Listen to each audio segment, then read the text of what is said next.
And we are live. JT here. Welcome to the huddle.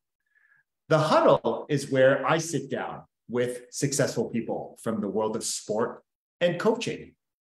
It's to learn more about their journey to greatness. Why do I have these conversations? Because success always leaves clues. I want to take a moment to thank you. Whether you are tuning in live as we stream into our Facebook community, whether you are watching the replay on YouTube or on Facebook, or whether you're listening to the audio on the podcast, thank you so much for being here with me and my special guest today. And here is my reminder to you. The mind is like a parachute. It works best when it's wide open. So my challenge to you is to go all in on this conversation, remove any distractions, and get laser focus on the here and the now. And I guarantee you, you will gain a valuable nugget of wisdom that will not only help you succeed in sport, but more importantly, in the game of life.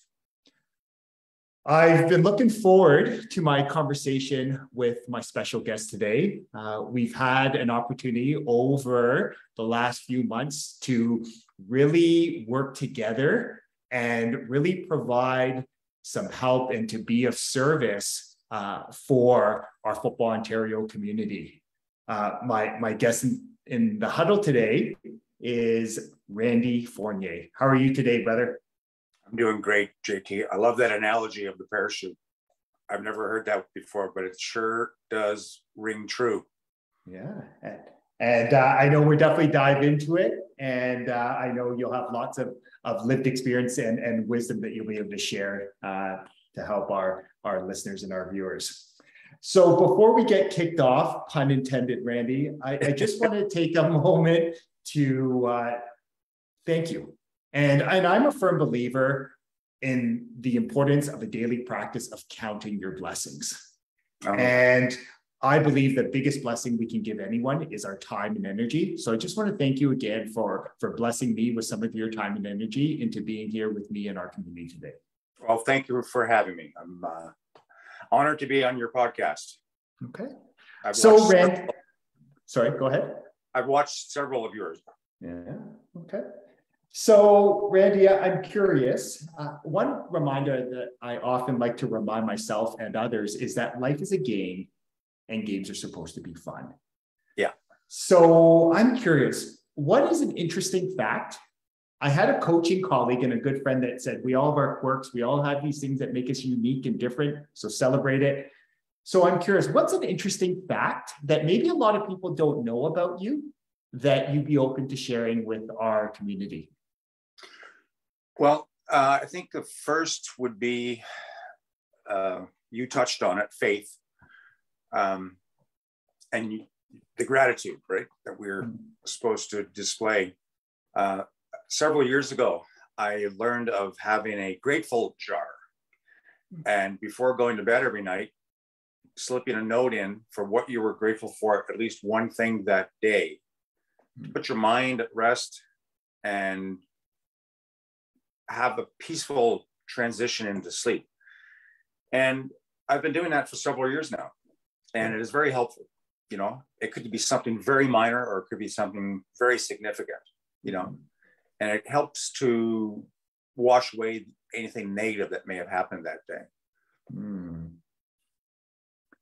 I love that. One reason on a personal note, my daughter, who's very present, very here in the now, she actually created these gratitude jars that she's built for my wife and I. That's on our side of our bed. So again, I can appreciate that. So I'm curious for you, like you said, cool. What have you found with that? Like, you know, you said it sort of reframes. It sounds like it helps you sort of reframe the day and brings you back to here and now to remind you about something that, you know, something you're grateful for, something you've been blessed to experience in the day. How have you found that sort of helped you in just in the game of life? Well, it's really been probably the pillar of my backbone growing up, especially in the last couple of decades. I've come to lean on my faith quite a bit. 25 years ago, I had a brain tumor that was removed. It was a 12-hour process. It took 2 surgery teams, and they were successful in removing it. It was microsurgery, and there was no guarantee whatsoever, you know. And the thing that really boosted my faith was the day before I was to go into surgery, and I didn't know what to think, you know. I was very, I guess my brain was very tumultuous, you know. Am I going to make it? You know, am I going to be partially paralyzed after? Am I going to be pushing up daisies? You know. But the day before the surgery, my secretary received a call from our parish priest that they were having a 7 a.m. mass the next morning for me, and which was the scheduled time of the start of the surgery, and that the school next door, St. Leonard's Elementary School, we're going to be having classes come over every hour during the day to have a vigil, basically, to pray for me. And then at 7 p.m. that night, they were going to have a second mass led by Father Joe. And that support, knowing of that support, gave me confidence like you wouldn't believe. It took that elephant off my back, you know. And when my secretary came in, she was so emotional from receiving the phone call. She had tears in her eyes, and she had written down the note, and she said, I can't talk, I'm, you know, too emotional. So she gave me the note, and I read it, and I immediately burst into tears of joy and said, I'm going to make it. I was confident. And I think that went a long ways towards my recovery.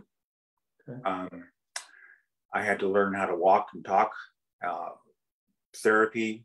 My face was partially paralyzed.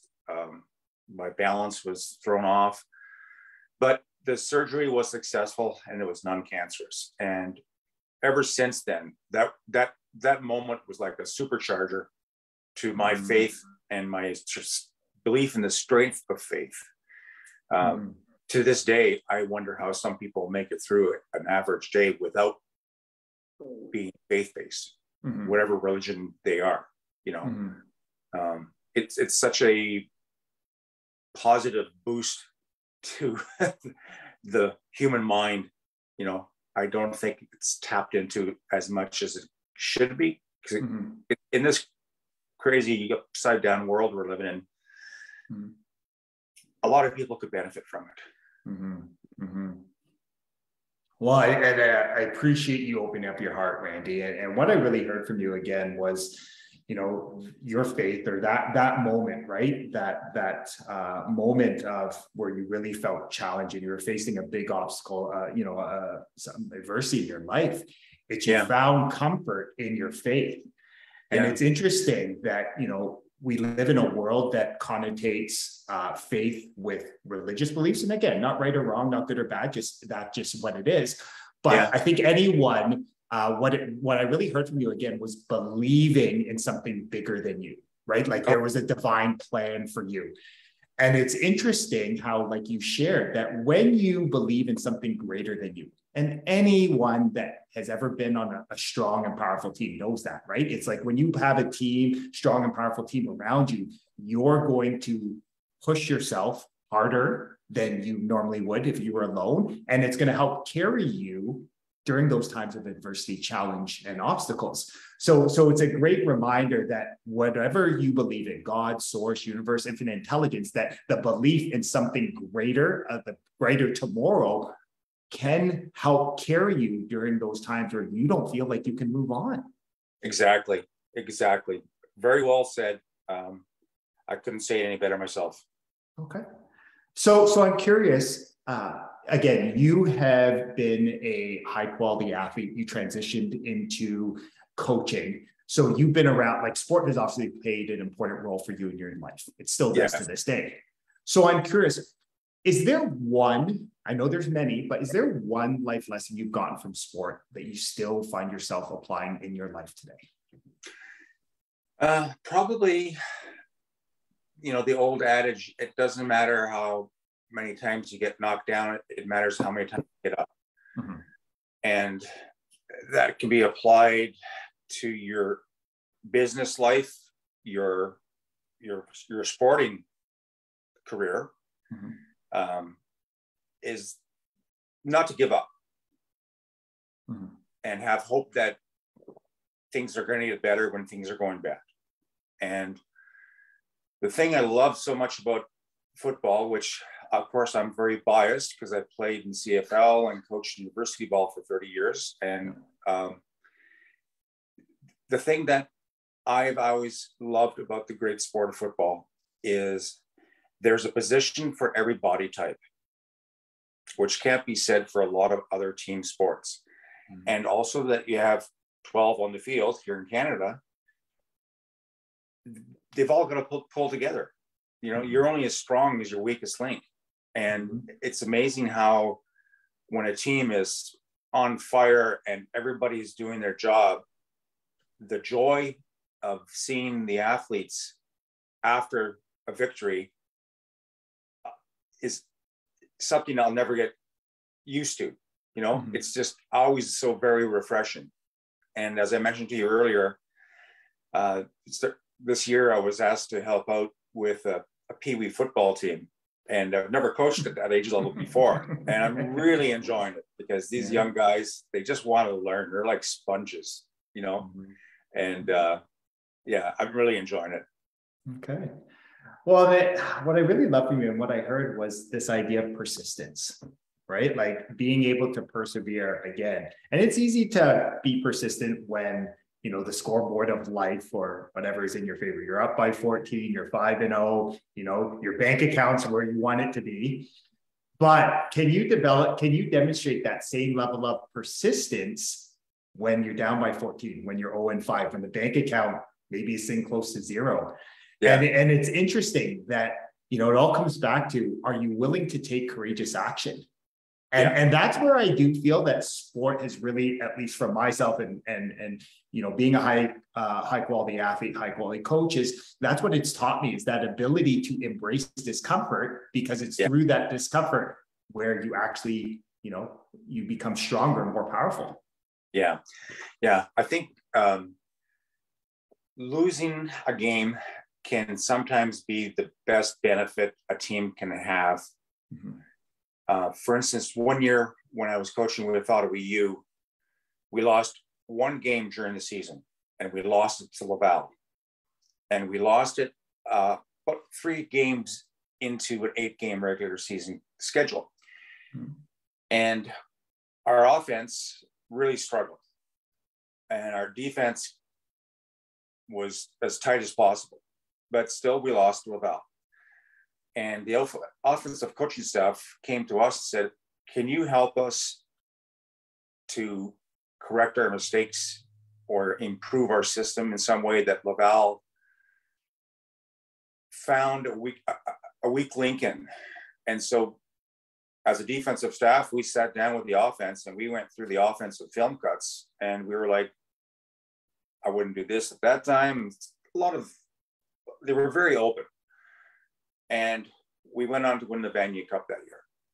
Mm-hmm. And that was a very valuable lesson, it's nice to go undefeated, but, you might be undefeated all season, and then you play in a championship game, and that team exposes a weakness you didn't know of, Mm-hmm. So there's a lot to be learned, both from winning and losing. Mm-hmm. Yeah. And I love what you share. I love how, again, you achieved your ultimate goal, right? Which was winning a Vanier Cup. But what I loved is, again, you highlighted the idea of courageous action, right? Like being able to work with your offensive and defensive staff to say, hey, it's just feedback, right? Our weakness got exposed. How do you fix that? It reminded me of my last year of coaching high school football, because previously to that season, we had lost to the same team 8 times. Like we were 0-8.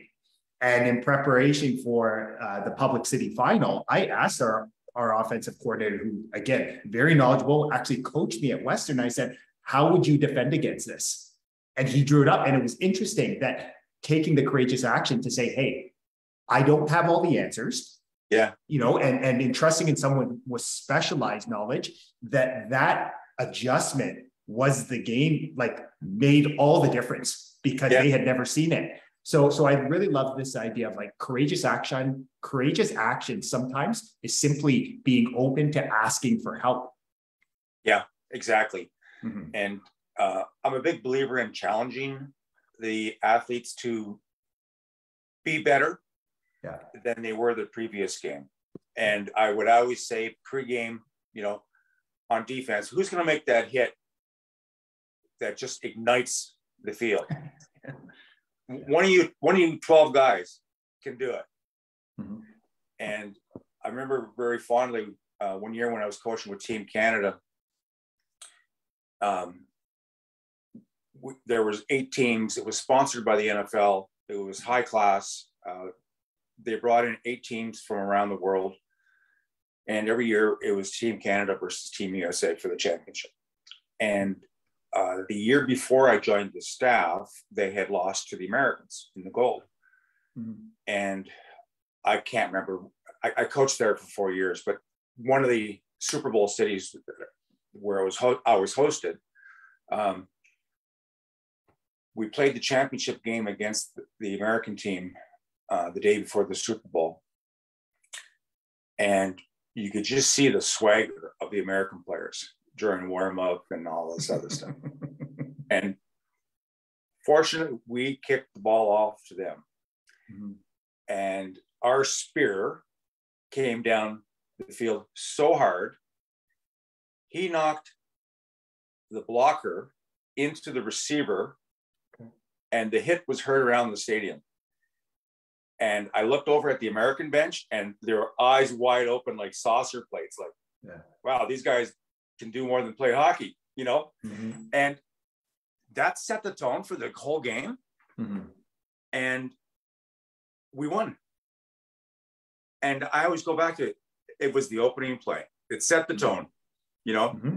And this guy who made the tackle, he was just like something out of a movie. He gets up, straightens his face mask, runs off the field. Yeah. And meanwhile, the trainer came out to the 2 American players. Yeah. Help him get off the field. And it was amazing. A clean hit too. It was a clean hit. Yeah. No, it's amazing how one play can change, the game of life. So I'm curious, Randy, we connected several years ago, but again, life's all divine timing. So I as I was mentioning to you before we went live, it's interesting how our lives have kind of interconnected again and how we're working. So I'm curious, you are helping to lead some big change in the world right now. You're doing some great work with Momentum Fundraising. And what I love about it is you are addressing a need. Right. And as we were talking before, is you're taking your love of football and the inherent life lessons that are there. You are helping and serving coaches, volunteers, the athletes, the parents, so that they can actually create like financial stability, like a model to actually get on the field and play. Because as anyone knows, there is, the money and business side of sport. So I'm curious, what inspired you to choose this adventure with Momentum Fundraiser as a way to sort of bring together your different worlds, football, service, and just, your love of supporting coaches, athletes, and volunteers? Very good question. So I answered this ad that was on Indeed that was posted by Jerry Monday, who's the owner of Momentum Fundraising. He was based out of Winnipeg. He's had the business for 21 years now. And they had no reps east of Manitoba. He's got 9 reps from Manitoba to BC. And so he wanted to test the Ontario market, and he placed an ad in Indeed. I saw it and right away it caught my eye. And my wife came home from work that day. I showed her the ad and she said, "What, did you write this thing?" Like, because it just perfectly fit into my background in the sporting world with all of my football connections. Like I said, from coaching university ball, Team Canada, having coached so long and having players, former players who are now coaches. Mm-hmm. So I just thought it was a perfect fit. And Jerry hired me, very quickly, and we started training. And again, it was all virtual, right? But I feel like I'm giving back to the sport in such a way that the sport has helped me. I started playing when I was 14, and I was an eager beaver. I went to football camps outside of my hometown of Sudbury. I couldn't learn enough. I played summer ball, I played high school football, and then basketball, and football has been so good to me in so many life lessons that I saw this as a perfect segue to continue to help the sport by helping amateur teams financially. The least favorite thing they want to do is fundraise. And it was, always old school, collecting pop bottles, selling raffle tickets, going door to door, organizing golf tournaments.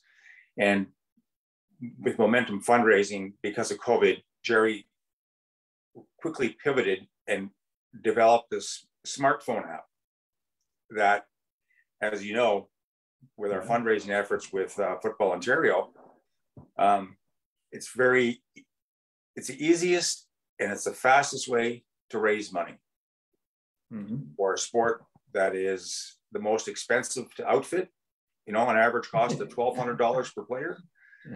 And they charge, a $200 or $300 registration fee, so it doesn't enjoy the same luxuries that other sports do, like hockey have, so it's been a real joy in my life to see teams that are successful in campaigning are also very successful on the field. And, like Jerry said, when I first started, he said, when he's talking to a coach and they have a successful campaign, they look at that as their first win of the season. They work together as a team towards a goal, they achieve their goal, and tick off the first game as a success, on to the next. And it's very true. Yeah, I love it, right? And again, those wins, right? Creating that momentum. And anyone that's played, sport at a high level knows the importance of, momentum's really a state of mind. What I've loved about, being around and learning more about momentum, implementing it with our Football Ontario, Team Ontario, athletes is one, it's acknowledging that, many coaches, what they love is to coach. And, one of, like you said, in the past, some of these fundraising models, right? Although they generate, it is a big investment of time and energy. It is. And I think as a former educator, more and more is getting downloaded on our teachers, our coaches, our community coaches. So the ability to alleviate some of that time and energy, to tap into the power of the collective, right? To have these athletes advocate for themselves with their friends and family. That's what I loved about it. And again, at the end of the day, it generated results, right? Like I think in our campaign, easily over $15,000, and it was an hour investment of time, and we're just sort of tapping into the power of a team. So exactly. I loved it. Yeah, very well said. Yeah, it's,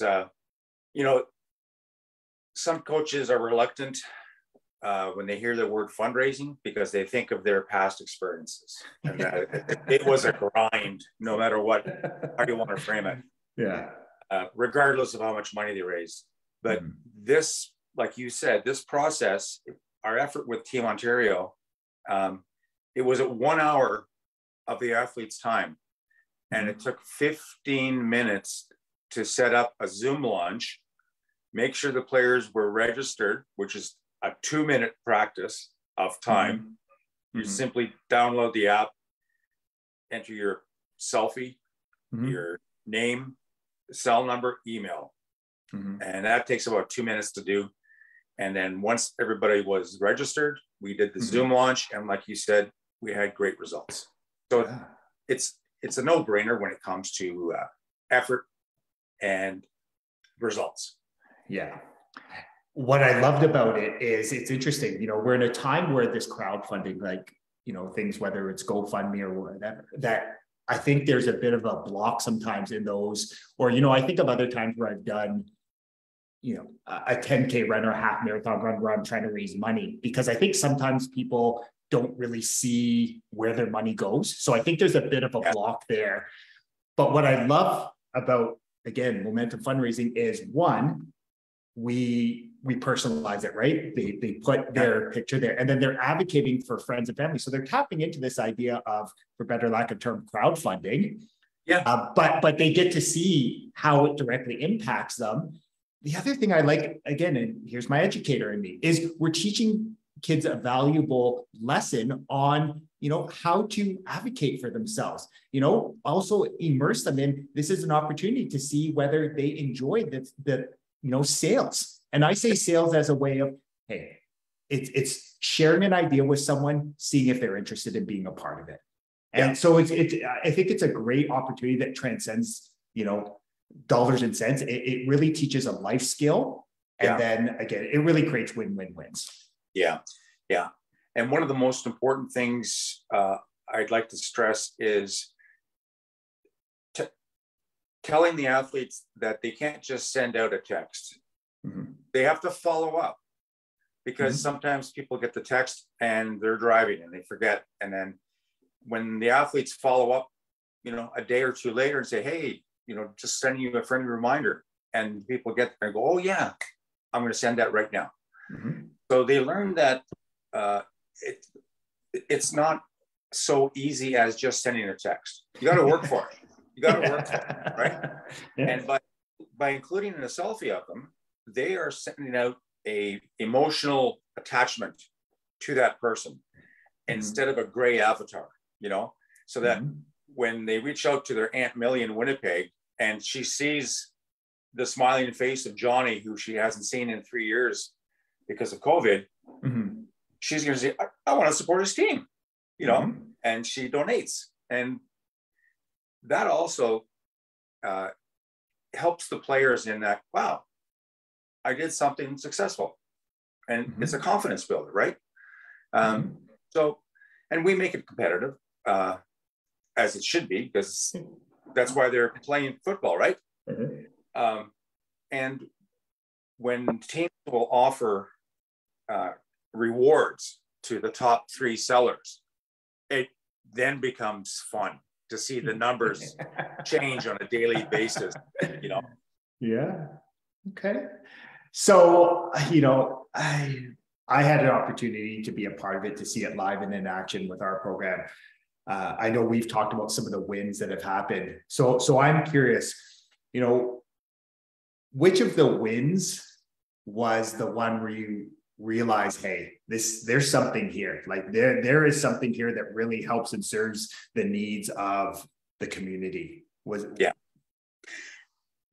Well, probably the first time that really stood out to me was during my first 3 campaigns with the Cumberland Panthers here in Ottawa for their Ontario Football League.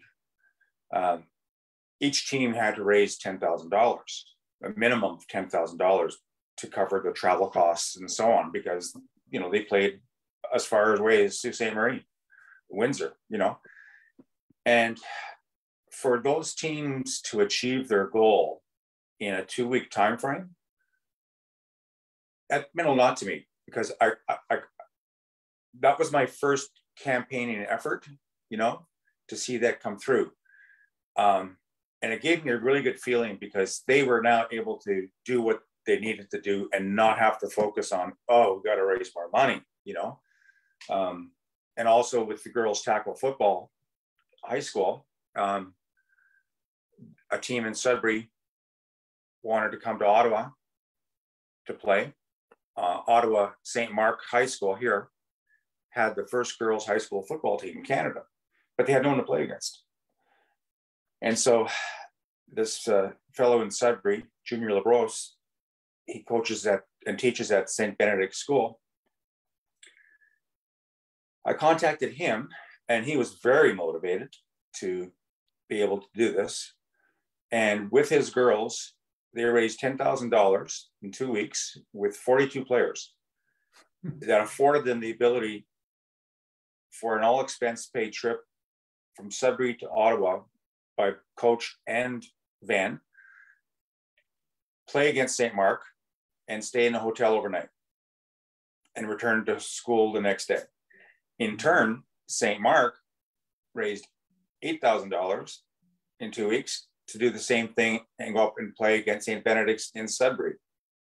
And afterwards, St. Benedict's was gracious enough to host a reception for the team because St. Mark was staying overnight. And the girls mingled from both teams, exchanged, contacts, and it's just lovely to see it growing like that, and they're now fired up so much that they want to do it again next year. I have another high school here in Ottawa, St. Joseph's. They had a girls tackle football team that participated in the same jamboree at Carleton this spring, and he wants to do the same. He wants to go up to Sudbury next year. Mm-hmm. So it's nice to see it growing, Mm-hmm. And, it's interesting, like, as you share that, what I really heard from you, and again, this is something all great leaders do, is it's, at the end of the day, people want these immersive experiences. That's what sport is, right? The ability to go travel, to go play to go maybe experience a different city. Like, that's what they want. But what do they actually need to make that happen, right? So again, it's this idea of you're essentially becoming a want creator. The want is there. You're just supporting them and giving them what they need to do to actually generate the sponsorship fundraising dollars to make it happen. That's what I love about it. Yeah. And again, it's so easy. You've experienced it. It's like, how does this work? It can't be that easy. Well, it actually is. Yeah. And it was interesting that, I think, of our conversations after that, right? Where, initially there was, we had some great buy-in from one of our 3 teams, and then the other ones, work in progress. And again, I understand that being in education, but it was interesting how it was as simple that, I went back to what one of our mantras is all in. And then I remember sharing with you the copy, like, hey, this, here, 54% of you are bought in right now. And I just remember, are you all in? Right? All in has been more than just a hashtag. And it was funny that all of a sudden from there, it kicked it to another level. So again, you're just sort of tapping into this natural drive and want to be better that all high quality athletes and coaches have.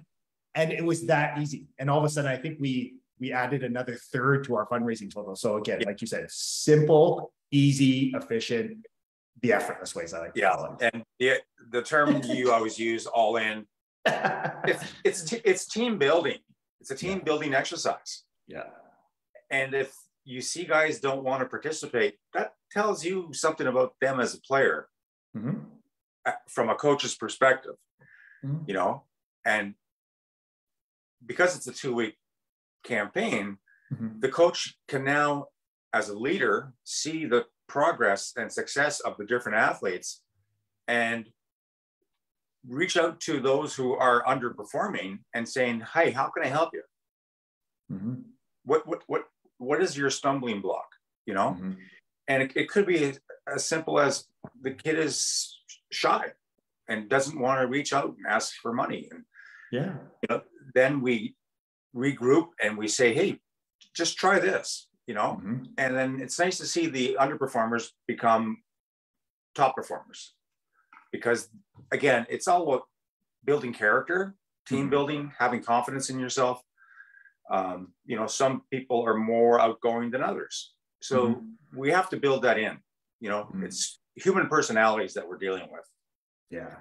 And I love, again, what I heard from you again, what all great coaches do is I'm a firm believer, at least, from my lived experience, whether, coaches that coach me on the football field or in business, they have this idea of like really helping you get clear on what you want. And they tell you what you need to hear, not always what you want to hear, but you understand that love tough approach is going to get you to that next level. So yeah, I love that. The other thing I was going to share with you is I love the idea. I was thinking of what is the greater life lesson for me. I firmly believe, I know we were talking before we came on here, one of the blessings about playing at Western was it's bigger. Like, Coach Haler and our other coaches, like this belief, like it's something greater. So I love the fact of, hey, let's use this as a tool to raise money for the program. And I want to see, right? Are you willing to help create some opportunity for, you might not need the finances, but your brother or sister to your right or left may. So are you willing to, put yourself out there for them? Yeah. And like you said, it's all these little life lessons that are built in that sport can be a powerful vehicle for. Exactly. I was blessed with the desire to play football and keep improving, always getting better, watching a lot of film, and then that morphed into my coaching experience. And the one thing that I can't stress enough is that coaches should be good teachers. Anybody can yell, jump higher, run faster. Well, yeah. That doesn't help the kid. It's a good teacher will teach that person, whether it's in a classroom or on the field or in the gym, correct the mistakes, and then watch them actually blossom. There comes a point where they flip the switch, and now everything you've corrected kicks in. And those are the players I enjoy coaching the most. Are not necessarily the great athletes who just have a natural skill level. It's the guys who are not at the forefront, but through their hard work and the coach correcting the mistakes, giving them the confidence to become starters. Again, I think you highlight the power of having great coaches and mentors in your life. Oh yeah, definitely. Yeah. So I appreciate the best of what I picked up from all the different coaches I've had. I know what I didn't want to teach and what I did want to teach. So I'm curious, Randy, again, wearing my former educator hat, I know that someone's listening to this and going, hey, Randy, this is a great idea. Like, I love the idea of being able to generate, $10,000 in 2 weeks to support the program. I like that. But, I'm already tapped, I'm the only teacher coach in the building. How can this really not create a ton of extra work for me? Like, what would you say to that? Well, we become the fundraising coach, and that's our strength. That's what puts bread on our table, right? And because we know through our experiences, what really works with different coaching personalities. And the most successful campaigns have always been a motivated coach. And it's not a big investment in time. Again, like I said, you have all the players registered before the launch. You can launch during the season as well, 2 games in. I have a lot of high schools that are doing that, because as a teacher, you could appreciate the craziness of the start of the school year and coaching football, especially if you're short-staffed. And so all it takes is have the players register. We do a 15-minute Zoom launch, and you as the coach, after every practice, can see the results on your phone and have the players take a knee and say, okay, Johnny, doing a great job. You're number 1. Bob, you're number 2. And, and then pull aside those that aren't doing well personally, take a few minutes to say, hey, how can I help you? Or talk to this guy. This is our connection with Momentum Fundraising. He can give you some tips. Yeah. So it's a very small investment in time.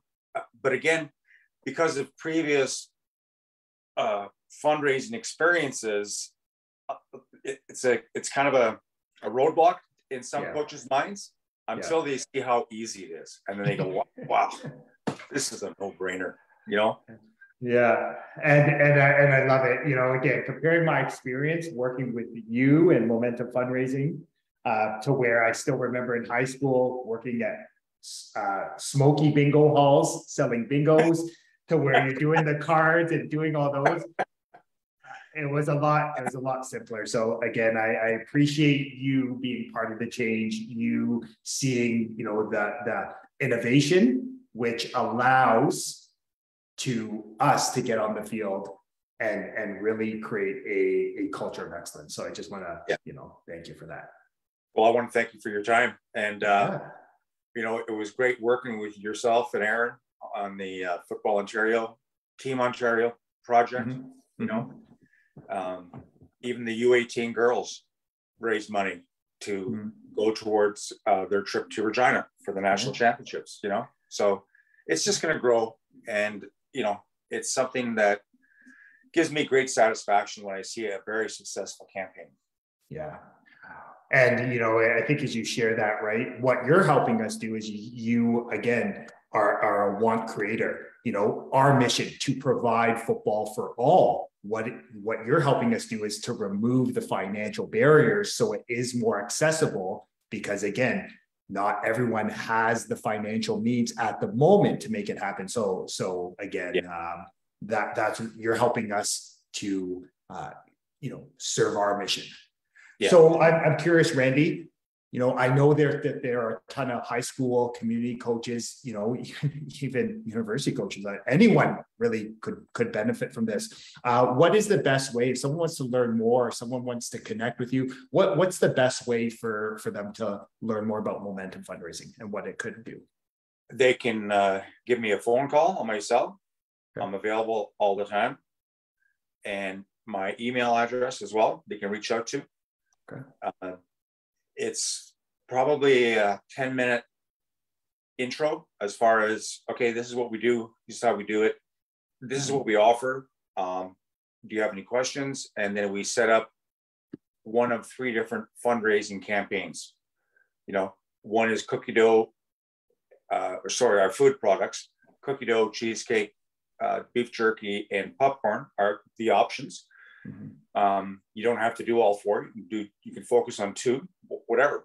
And also there's always a donation tab on the app, so that when, you know, the athlete in Ottawa reaches out to his Aunt Millie in Winnipeg and she sees a smiling face, well, she's not expecting to have cheesecake delivered to her home, because it's not going to happen. All that food is delivered to the clubhouse and or school. But she wants to donate $100 to support the program. You know, the other fundraising campaign, which is what we did with Football Ontario, Team Ontario, is the 1-hour power hour, where we basically get all the athletes in a room, block the door, and they have 20 names that they have to reach out to. And what's really sweet about that is, regardless of the age of the athletes, the parents, through their different connections, whether it's Twitter or Facebook, the parents often become the biggest sellers. You know, Jerry had a 10-year-old hockey team in Winnipeg, wanted to raise money to go to Edmonton for this big brick hockey tournament.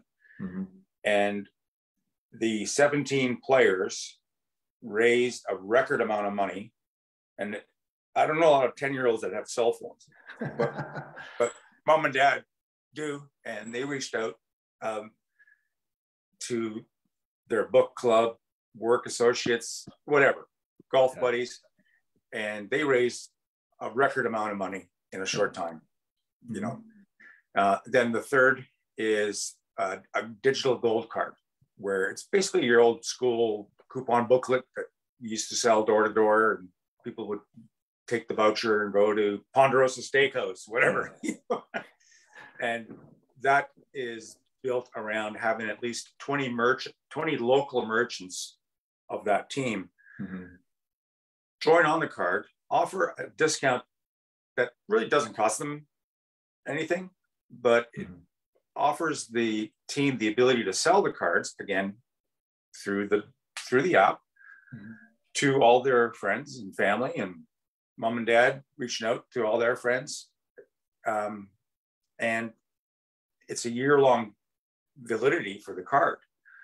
And the relationship that is established between the merchant and the team, again, it's like an extension of the team building experience, team character.